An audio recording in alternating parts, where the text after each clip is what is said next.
Eureka!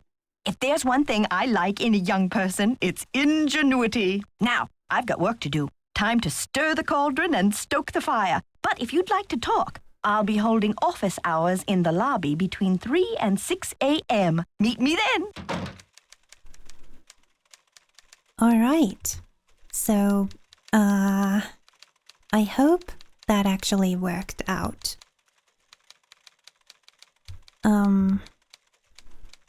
I did not foresee having to use enter in a game like this. And up until now, I haven't had to.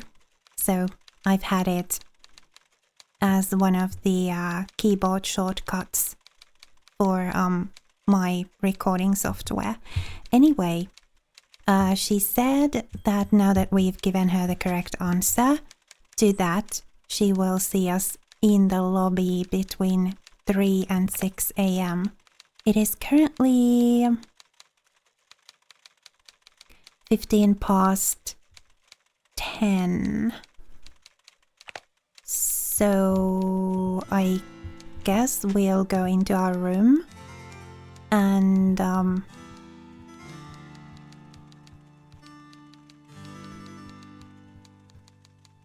let's see. Our room, I think, is this way. Yeah, that's 204. And our room is 205. Right. So we'll have to go into our room and sleep until 3 a.m.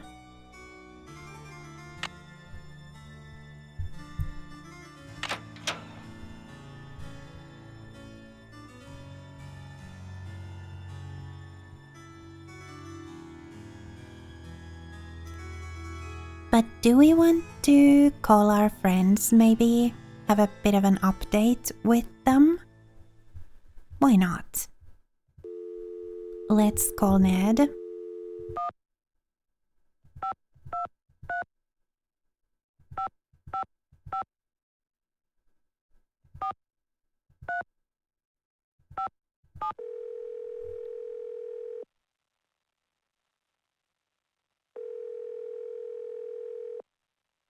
Ned Nickerson Hotline, can I help you? Well, hello there. I sure hope you can help. Hey, Nancy, I thought it might be you. What's up?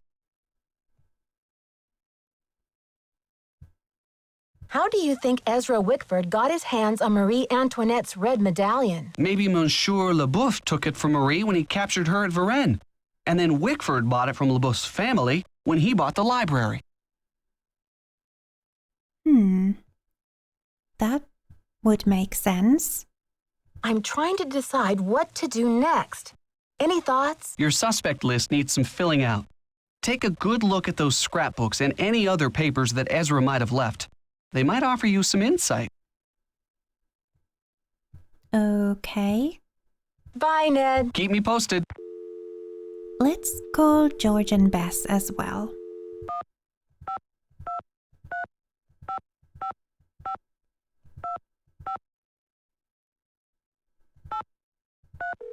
I do enjoy talking to them, even when I'm not stuck.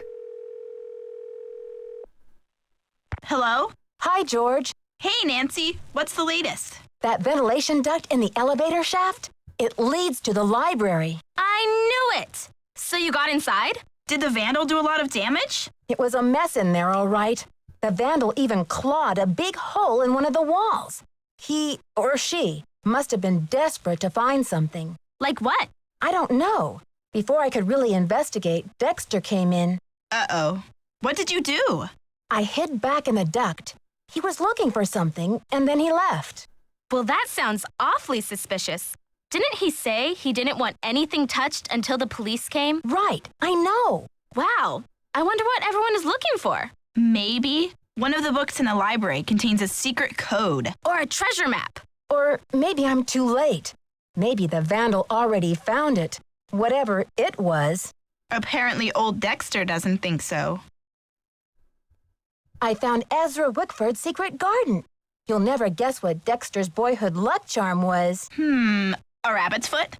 A little green leprechaun? Guess again. A medallion with a red stone in it. Do you think I should give it back to Dexter? Oh yeah, like honesty is the best policy with creepy convicts? I think George is politely trying to say that you should find out what the medallion's for before you breathe a word of it to anyone. You'll probably need it to solve this mystery. Okay. Help! I'm a little stuck. Don't you have some more reading to do in that secret room? Okay, you two. I'll talk to you soon. Good luck. Be careful! I didn't think we had any more reading to do there. But people do seem to think otherwise. Well, let's set our alarm for 3 a.m.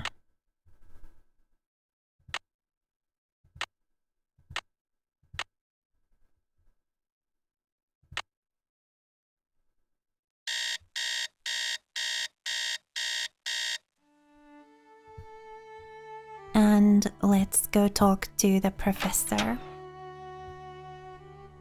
Maybe we should recheck the secret room afterwards.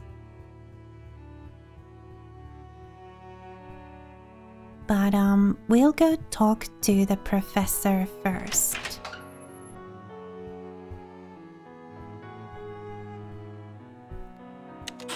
She said she'd be in the lounge, right?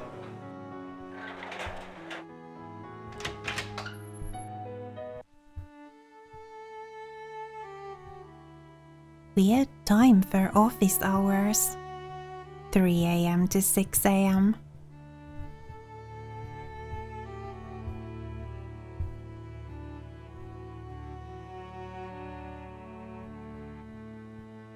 Okay.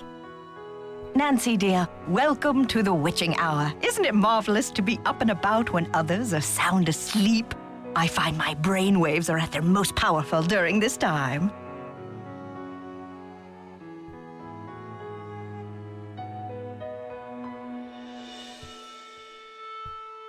Yes, I happen to do some of my best work in the middle of the night, too. So, tell me, Professor, what is this theory you're working on? Well, you probably know by now that I'm a scholar of French history. My specialty is Marie Antoinette. Oh, poor Marie, the most misunderstood queen of the 18th century. Marie used to visit the very tower that now belongs to this castle. I'm convinced that this place holds evidence that will forever change the way the world views Marie. But the walls have ears, so I'd rather not say any more right now. Oh, if you're really interested, why don't you go up to my room and have a look around yourself? You've been such a great help to me, almost like an apprentice. Oh, I've always wanted an apprentice. Aww. Wow, Professor, that's really generous of you. I'd love to learn more about your work, but are you sure you don't mind? I insist. Your mind is like a ravenous monkey gobbling up every banana in its path. Oh, how can I stand in the way? Here's my extra pass key. I get back to work at 6 a.m. sharp, so just make sure you vacate the premises by 5:59. And put things back where you find them. It's all scientifically organized in there. Wow. Well, I mean, she seems to trust us with everything and be completely open with us. So maybe we should return the favor, show her the journal. I found something that I think you'll be very interested in. It seems to be some kind of journal. I think it was written by Marie Antoinette herself. What? Let me see that. This is it. I've been trying to track this down for 15 years. Where on earth did you find it?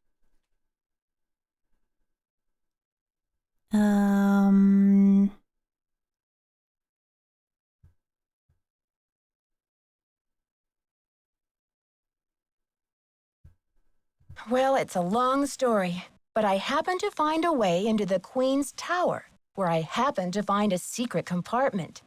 I think this must be what the vandal was after. Nancy, I must warn you.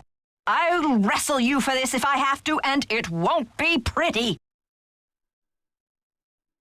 Oh, well. I'm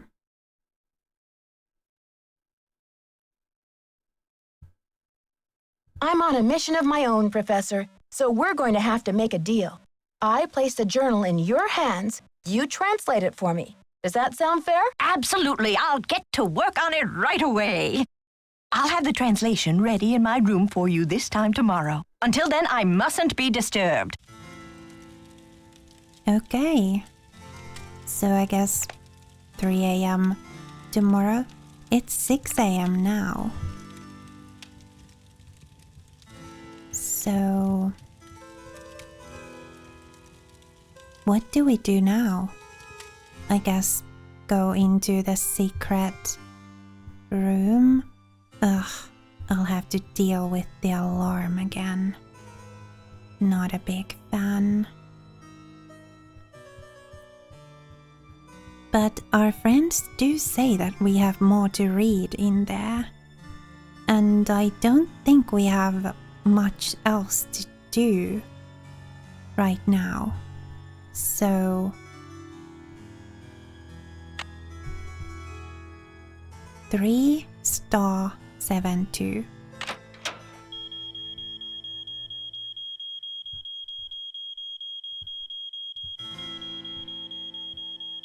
$3*72.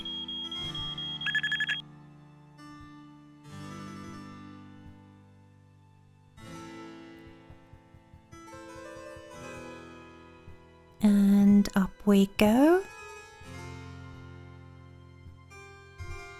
So they say we have more reading to do.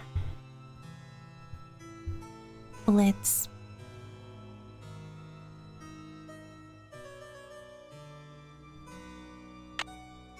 like that.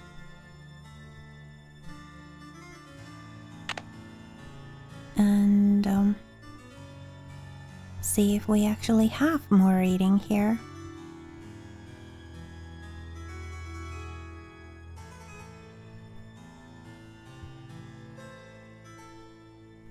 Because we've already read this. And this is the poem that told us about the garden and the lucky charm and about Dexter being Ezra's son. Oh. I didn't realize we could zoom in. This would have been so much easier to read if I had realized that we could zoom in. Well, that's probably why they said that we had more reading to do here, because we hadn't zoomed in to the poem. So they thought we hadn't read it, even though we actually had. Because I don't see anything else in here, like anything at all.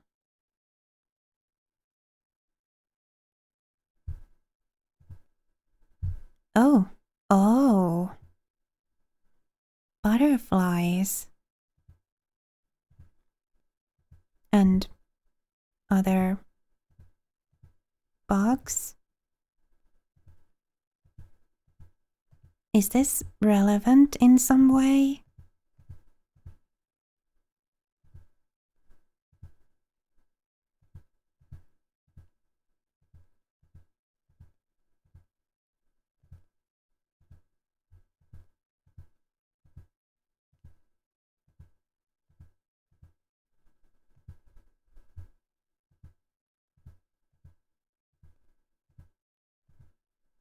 There are no, like, secret things. I guess it does list, like, the species here.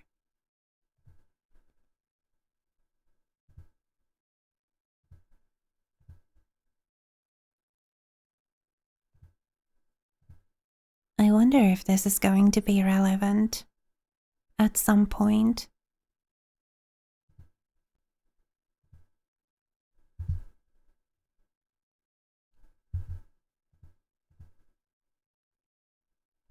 Well, that was an interesting find.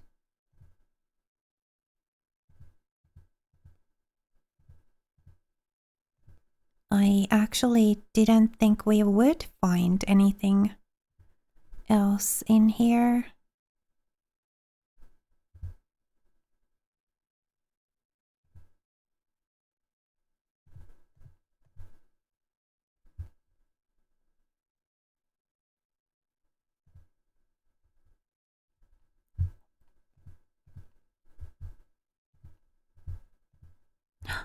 I had missed this whole table here. When he was good, he was very good. Dexter, the son in my life. Ah, so this is what Ned was talking about. Scrapbook, Young Buckaroos, National Council, Certificate of Service.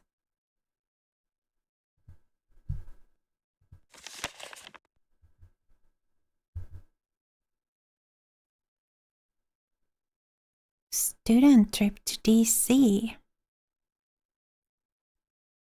Students from all corners of Wisconsin competed at the Badger State Spelling Bee in Madison on Saturday. The day began with 116 finalists, ages 9 to 15, at Capital Elementary School.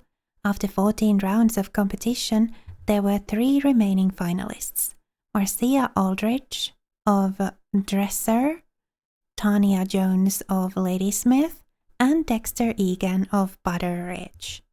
In the end, Egan, a 5th grader, correctly spelled sesquicentennial to earn an all-expense-paid trip next month to the Vanderbilt National Spelling Bee in Washington, D.C., not to mention a trophy and statewide fame. After the contest, Dexter said he had been preparing for the event since last fall. The charming 11-year-old was just one of more than 50,000 elementary and junior high students in Wisconsin who participated in the classroom, school, city, and county competitions that led to Saturday's competition. Several hundred people from around the state drove to Madison to watch the event. Among those in the audience was the chocolate milk tycoon Ezra Wickford, who is Egan's adoptive father. When asked how he felt about Dexter's victory, Wickford said he felt like the proudest dad on earth and added, "Adopting Dexter was the best thing I ever did." Wow. Aww. Best attendance. School merit. Oh. County recycling project. Excellence in citizenship. Wow.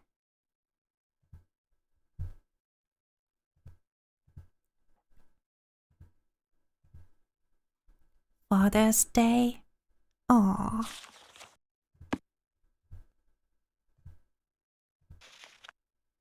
When he was bad, he was horrid. Do we even want to see?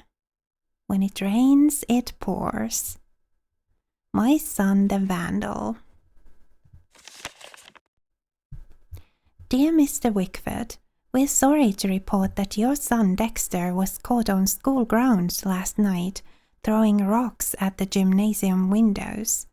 This is the second time he has been caught attempting to destroy school property We fear Dexter is becoming a danger to himself and others. We have no choice but to expel him. Please contact us if you have any questions regarding this matter. Dear Pop, I'm sorry for taking $50 out of your wallet without asking. I know it was wrong. I know you're very disappointed in me. I'm sorry. I will never do it again. I'm sorry. Your son, Dexter. Sad excuse for stealing.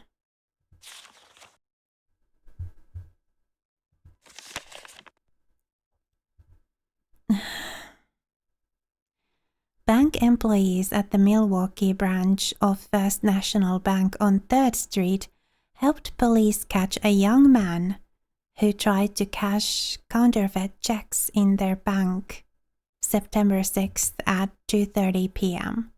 The man came into the bank with phony checks and identification that matched everything on the checks, Milwaukee Police Sergeant Fred Liotta said. Bank employees noted the license plate and a description of the car, called police, and identified the young man after the Milwaukee police stopped the car. The suspect has been identified as Dexter Egan, 18, of Butter Ridge, the adopted son of prominent chocolate milk tycoon Ezra Wickford. He had 3 different sets of false ID matching the checks. At 18, the kid is already like a pro. Egan was arrested on felony charges of possession of fake ID for purposes of fraud, possession of counterfeit checks, attempting to pass the checks, and conspiracy. If convicted, he could face a prison sentence of up to 20 years. As of last Friday, Egan was being held at the County Correctional Center on $50,000 bail, said a jail spokeswoman. Ezra Wickford could not be reached for comment, nor has anyone come forward to post bail for Mr. Egan. Aww. What? Souvenirs. Oh dear. Attorneys at law. Dear Ezra, I have changed your will according to the directions you gave me in our meeting of May 21st. In the event of your death, Dexter will have no recourse to inherit Wickford Castle or any of your estate or financial holdings. Further, he will be unable to claim any association with or capitalize upon your name or reputation. I am currently proceeding with your request to annul your adoptive relationship to Dexter and to sever any subsidiary legal ties you may have to him. I will notify you when these procedures are finalized. On a personal note, allow me to say how sorry I am to hear of Dexter's criminal conviction and to urge you to not blame yourself. I'm sure you did the best you could with Dexter, but some children just turn out to be bad eggs. Nonetheless, while your disappointment must be profound, I commend your prudence and pragmatism in the decisions you have made to protect your estate. Yours faithfully, Peter Rockford.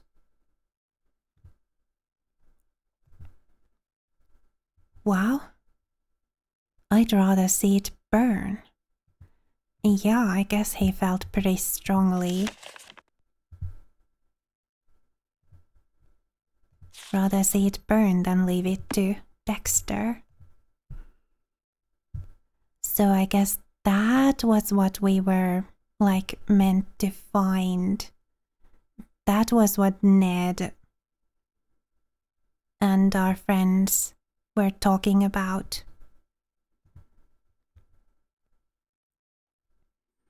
So yeah, there were 2 desks in here, and I had only taken a look at one of them.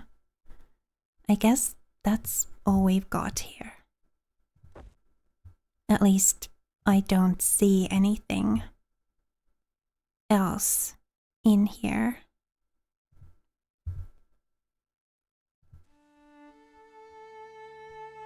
Right. What time is it? 9 a.m., I guess. I don't think it's p.m. yet. So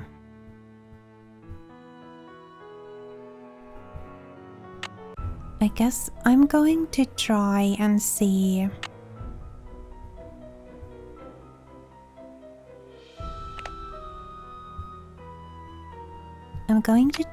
see if we can actually go out the front door. Or like, you know, out those doors there.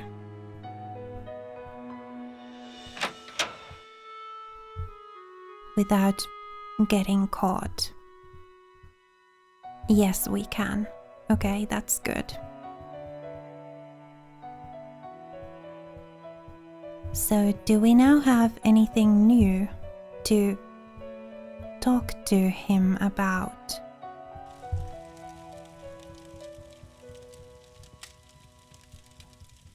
There's nobody here.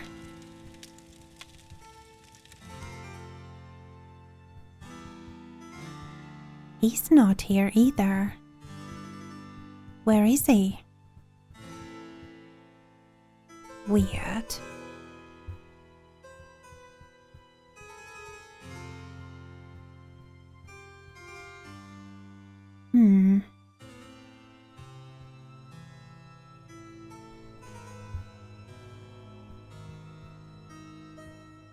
And I guess Jacques probably won't talk to us either. I wonder what we should do next. Should we just wait for 3 a.m.? Go into our room and sleep till 3 a.m.? Or what? Well, I think I'm going to ponder on that a bit and end this episode here. So, quite a few revelations we've had. And I guess we will be having some more of those in the next episode, as we hopefully get to go into the professor's room and maybe also get a translation of the diary that we found. But for now, thank you so much for watching this video and spending a little of your time with me here today. If you liked this episode, then please do leave it a like. That would really make my day. And please do remember to be kind to yourself as well. Have a lovely rest of your day, and I will see you again next time.